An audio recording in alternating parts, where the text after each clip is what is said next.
যে গাধাটাকে সবাই বোকা বলে হাসত, সেই গাধাই একদিন পুরো গ্রামের জীবন বাঁচিয়ে দিল। কিন্তু কিভাবে কেউ বিশ্বাসই করতে পারেনি। একটা ছোট গ্রাম, সবুজ মাঠে ঘেরা।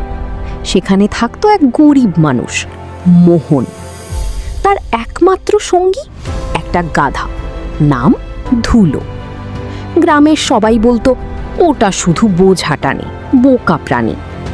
কিন্তু মোহন জানতো ধুলো সাধারণ গাধা না, তার চোখে ছিল অদ্ভুত শান্ত বুদ্ধির আলো। একদিন রাতে গ্রামে অচেনা কিছু লোক ঢুকে পড়ে। ধুলো দূর থেকে তাদের দেখে চুপচাপ সতর্ক হয়ে যায়। রাত গভীর হতেই হঠাৎ ধুলো পাগলের মতো ডাকতে শুরু করে, ঢাইয়ে ঢিয়ে। মোহন বলে চুপ কর, কিন্তু ধুলো থামে না। সে দৌড়ে একটা বাড়ির দিকে ছুটে যায়।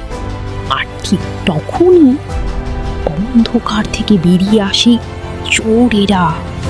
গ্রামের লোকেরা জেগে উঠে, চিৎকার শুরু হয়, চোর চোর। চোরেরা ভয় পেয়ে পালিয়ে যায়। সবাই অবাক, এই গাধাটা আমাদের বাঁচালো।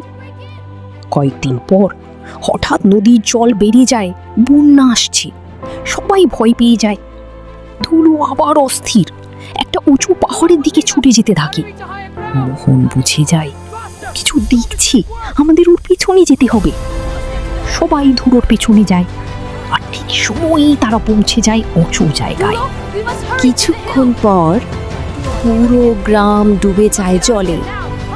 সবাই বেঁচে যায়। গ্রামের সবাই কেঁদে ফেলে।